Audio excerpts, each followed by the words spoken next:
ಪಾಕಿಸ್ತಾನ್ ಜಿಂದಾಬಾದ್ ಅಂತ ಹೇಳಿದಾರಾ, ನಾಸಿರ್ ಖಾನ್ ಜಿಂದಾಬಾದ್ ಹೇಳಿದಾರ ಅಂತ ಅದು ಗೊತ್ತಾಗ್ತಾ ಇಲ್ಲ.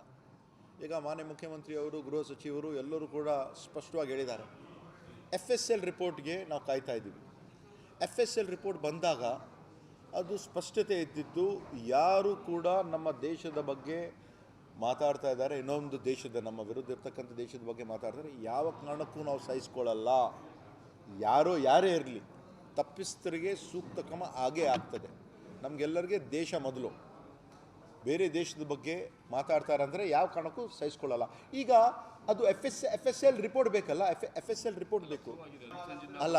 ನೆನ್ನೆನೂ ಕೂಡ ನಾನು ಮಾತಾಡಿದಾಗ, ಗೃಹ ಇಲಾಖೆಯಲ್ಲಿ ಮಾತಾಡಿದಾಗ ಅಲ್ಲ, FSL ರಿಪೋರ್ಟಲ್ಲಿ ಅದು ಯಾಕಂದರೆ ನಾಸಿರ್ ಹುಸೇನ್ ಅವ್ರಿಗೆ ಕೆಲವರು ಅವರ ಅಭಿಮಾನಿಗಳು ನಾಸಿರ್ ಖಾನ್ ಅಂತ ಕರೀತಾರೆ.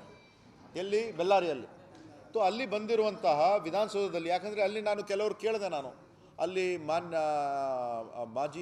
ಮಾಜಿ ಲೋಕಸಭಾ ಸದಸ್ಯರಾಗಿರೋ ಚಂದ್ರಪ್ಪ ಅವ್ರಿಗೂ ಕೂಡ ನಾವೆಲ್ಲರೂ ಕೂಡ ಕೇಳಿದ್ವಿ. ಅವರು ಕೂಡ ಸ್ಪಾಟಲ್ಲಿದ್ದರು. ಏನು ಕೇಳಿಸ್ತು, ಏನಾಯಿತು, ನಿಜವಾಗ್ಲೂ ಏನಾಗಿದೆ, ಯಾರು ಬಂದಿದ್ದರು, ಹೆಂಗೆ ಈ ಥರ ಹೇಳಿದರು.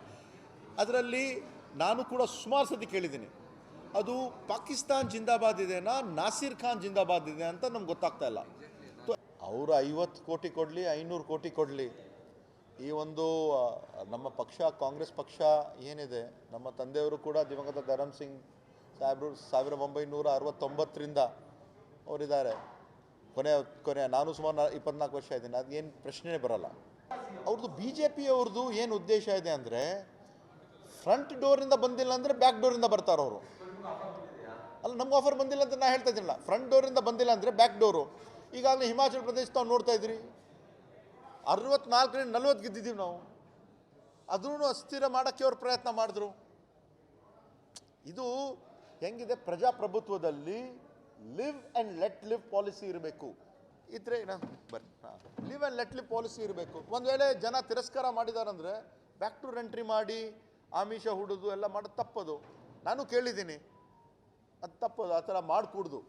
ಅಲ್ಲ, ನಾವು ಕೇಳಿದ್ದೀವಿ ಆ ಥರ. ಮಾನ್ಯ ಮುಖ್ಯಮಂತ್ರಿಯವರು ಹೇಳಿದಾರಂದರೆ ಈ ಥರ ಮಾಡ್ತಾ ಇರೋದು ಅವ್ರಿಗೂ ಒಂದು ಇನ್ಫಾರ್ಮೇಷನ್ ಇರ್ತದೆ. ಪಾಕಿಸ್ತಾನ್ ಜಿಂದಾಬಾದ್ ಅಂತ ಹೇಳಿದಾರಾ, ನಾಸಿರ್ ಖಾನ್ ಜಿಂದಾಬಾದ್ ಹೇಳಿದಾರ ಅಂತ ಅದು ಗೊತ್ತಾಗ್ತಾ ಇಲ್ಲ.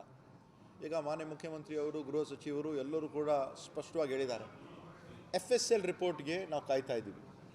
FSL ರಿಪೋರ್ಟ್ ಬಂದಾಗ ಅದು ಸ್ಪಷ್ಟತೆ ಇದ್ದಿದ್ದು, ಯಾರು ಕೂಡ ನಮ್ಮ ದೇಶದ ಬಗ್ಗೆ ಮಾತಾಡ್ತಾ ಇದ್ದಾರೆ, ಇನ್ನೊಂದು ದೇಶದ, ನಮ್ಮ ವಿರುದ್ಧ ಇರ್ತಕ್ಕಂಥ ದೇಶದ ಬಗ್ಗೆ ಮಾತಾಡ್ತಾರೆ, ಯಾವ ಕಾರಣಕ್ಕೂ ನಾವು ಸಹಿಸ್ಕೊಳ್ಳಲ್ಲ. ಯಾರೇ ಇರಲಿ, ತಪ್ಪಿಸ್ತರಿಗೆ ಸೂಕ್ತ ಕ್ರಮ ಆಗೇ ಆಗ್ತದೆ. ನಮಗೆಲ್ಲರಿಗೆ ದೇಶ ಮೊದಲು. ಬೇರೆ ದೇಶದ ಬಗ್ಗೆ ಮಾತಾಡ್ತಾರೆ ಅಂದರೆ ಯಾವ ಕಾರಣಕ್ಕೂ ಸಹಿಸ್ಕೊಳ್ಳಲ್ಲ. ಈಗ ಅದು FSL ರಿಪೋರ್ಟ್ ಬೇಕಲ್ಲ, FSL ರಿಪೋರ್ಟ್ ಬೇಕು ಅಲ್ಲ.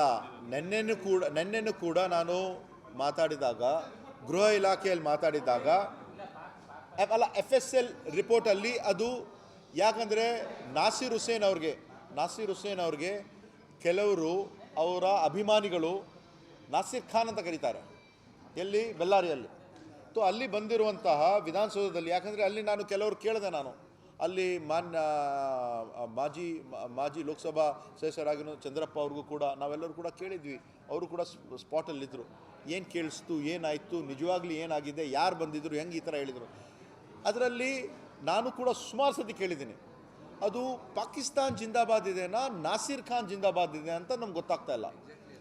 ಅವರು 50 ಕೋಟಿ ಕೊಡಲಿ, 500 ಕೋಟಿ ಕೊಡಲಿ, ಈ ಒಂದು ನಮ್ಮ ಪಕ್ಷ, ಕಾಂಗ್ರೆಸ್ ಪಕ್ಷ ಏನಿದೆ, ನಮ್ಮ ತಂದೆಯವರು ಕೂಡ ದಿವಂಗತ ಧರಮ್ ಸಿಂಗ್ ಸಾಹೇಬರು 1969ರಿಂದ ಅವರಿದ್ದಾರೆ. ಕೊನೆ ನಾನು ಸುಮಾರು 24 ವರ್ಷ ಇದ್ದೀನಿ. ಅದೇನು ಪ್ರಶ್ನೆ ಬರೋಲ್ಲ. ಅವ್ರದ್ದು BJP ಅವ್ರದ್ದು ಏನು ಉದ್ದೇಶ ಇದೆ ಅಂದರೆ, ಫ್ರಂಟ್ ಡೋರಿಂದ ಬಂದಿಲ್ಲ ಅಂದರೆ ಬ್ಯಾಕ್ ಡೋರಿಂದ ಬರ್ತಾರೆ ಅವರು. ಅಲ್ಲ, ನಮ್ಗೆ ಆಫರ್ ಬಂದಿಲ್ಲ ಅಂತ ನಾನು ಹೇಳ್ತಾ ಇದ್ದೀನಲ್ಲ. ಫ್ರಂಟ್ ಡೋರಿಂದ ಬಂದಿಲ್ಲ ಅಂದರೆ ಬ್ಯಾಕ್ ಡೋರು.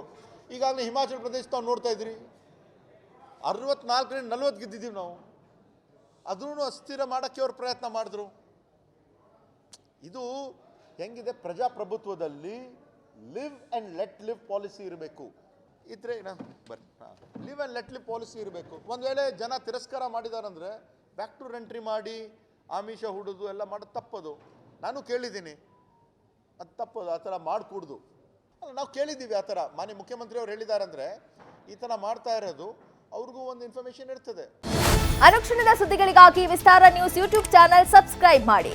ಹೊಸ ಸುದ್ದಿಗಳ ನೋಟಿಫಿಕೇಶನ್ಗಾಗಿ ಬೆಲ್ ಐಕಾನ್ ಕ್ಲಿಕ್ ಮಾಡಿ. ಲೇಟೆಸ್ಟ್ ಅಪ್ಡೇಟ್ಸ್ಗಾಗಿ www.vistaranews.com ವೆಬ್ಸೈಟ್ಗೆ ವಿಸಿಟ್ ಮಾಡಿ. ಅಂಗೈಯಲ್ಲೇ ಜಗತ್ತಿನ ಸುದ್ದಿ ತಿಳಿಯಲು ವಿಸ್ತಾರ ನ್ಯೂಸ್ ಕನ್ನಡ ಆಪ್ ಡೌನ್ಲೋಡ್ ಮಾಡಿ.